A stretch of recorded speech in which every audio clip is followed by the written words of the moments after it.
Türkmenistan 60 ýaşyny doldurmadyk turistlere syýahat wizasyny bermegi dilden gadagan etdi. 20 martda syýahatçylyk habarlaryny çap edýän Rata News Rus neşri Türkmenistanyň 60 ýaşa ýetmedik turistlere syýahat wizasyny bermegi dilden gadagan edenligini habar berdi. Neşir maglumatyna Türkmen wizasyny almak boýunça mundan ozal bar bolan kynçylyklaryň hasda yaramazlaşýanlygyny aýdýar. Habarda Jarkov Tur Rus syýahatçylyk kampaniýasynyň baş müdiri Andrey Jarkowyň sözleri getirilýär. Ol Türkmen wizasyny almagyň kynçylyklaryny gurrun berýär. Jarkowyň sözlerine görä kampaniýa eýýän bir näçe ýyl bäri öz saýtlaryna müşterileri Türkmenistana syýahat saparlaryny hödürleýär. Ýöne olar degişli wizalary alyp bilmäni gelýär. Inni viza almagy da synanşamdok diýip Jarkov aýdýar. Onuň sözlerine görä Türkmenistan 60 ýaşyny doldurmadyk adamlara syýahat wizasyny dilden gadagan edipdir. Eger siz ýaş bolsaňyz özüm aýal gyzy bolsaňyz, onda siziň Türkmenistanyň gözelligini görmek ähtimallygyňyz tas nolu deň bolýar diýip Jarkowyň sözleri neşiriň maglumatyna sitirlenýär.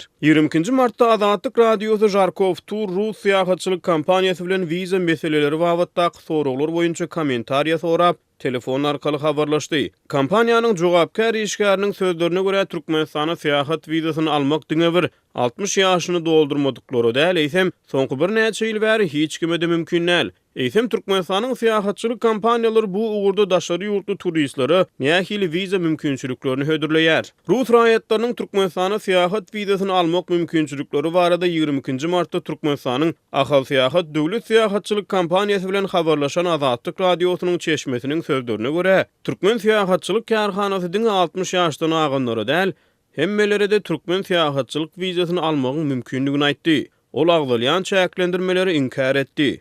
Rata News neşriniň maglumatlaryna görä NX Travel kampaniýasynyň halkara proýektleri boýunça ýol başçysy Sergey Krylov Russiýa bilen Türkmenistanyň arasyna bar bolan medeniýet we syýahatçylyk budagyny mümkinçilikleriň viza kynçylyklary sebäpli çäklendirilýändigini aýdýar. Silk Road Voyage syýahatçylyk kärhanasynyň direktory Ilham Abdurrahmanowyň sözlerine görä Türkmenistanyň viza problemasy Rus syýahatçylaryny bökdeýän iň esasy sebäp bolup durýar. Onuň ynanjyna görä bu problemany döwlet derejesinde çözmeli. Takminan her 5 turistin birinin 100 tutan vizası ret edilýär diýip Neşir Abdurrahmanowyň sözlerini getirýär. Ýokary derejeli türkmen resmiýetleri geçirýän hökümet maslahatlaryna Türkmenistanyň syýahatçylyk budagynyň ösýänligini aýdýar. Geçen ýylyň noýabr aýynda Türkmenistanyň ministrler kabinetiniň başlygynyň orunmasary Baharul Abdiýewa ýurtda sanly syýahatçylyk işlerini guramalaşdyrmak işleriniň dowam edýänligi barada prezident Gurbanuly Berdimuhammedowa hasawat beripdi. 6-10 mart aralygynda Germaniýada geçirilen ITB 2019 Berlin adly halkara syýahatçylyk sergisine gatnaşan Türkmenistanyň döwleti degişli ahal syýahatçylyk kärhanasynyň ýol başçysy